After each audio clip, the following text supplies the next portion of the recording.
Simon and Schuster Audio presents Star Trek New Frontier, Excalibur, Restoration by Peter David. Read by Joe Morton.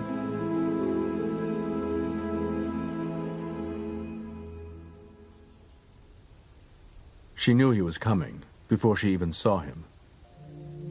It wasn't unusual for her to feel that he was approaching. Truth be known, most days she would get a cold feeling in the base of her spine. At those times, wherever she was, whether it be doing chores in her rundown abode, or standing on the cracked and arid plain that constituted what she laughingly referred to as her property, she would stop what she was doing and wait to see if some sign of him appeared on the horizon. Most times, he did not. On such occasions, the feeling would naturally pass, and she would return to whatever it was she had been doing. In short order, she would forget that she had felt any sense of dread at all.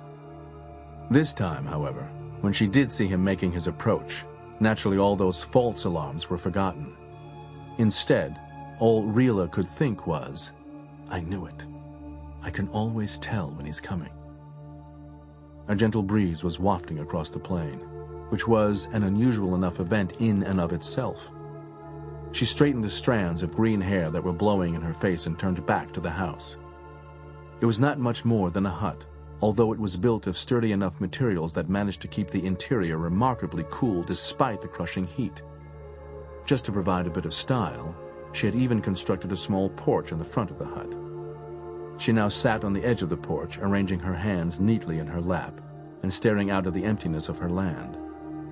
She had a sense of which direction he was going to come from, and she stared off that way in contemplation. Every so often she would glance down at her hands, turning them over and studying them as if she was looking at someone else's hands. They were leathery and weather-beaten. When she had been a little girl, her skin had been so fair, so pale, but now it was such dark brown that it seemed as if the sun had baked her as thoroughly as it had the land around her. It was amazing, though, that the vegetation, her crops, was still fighting resiliently for life. They poked up through the cracks, green and brown cacti-like plants. They were going to need water, though, and very soon. It wasn't just her crops either. She had been hearing as much from other homesteaders as well.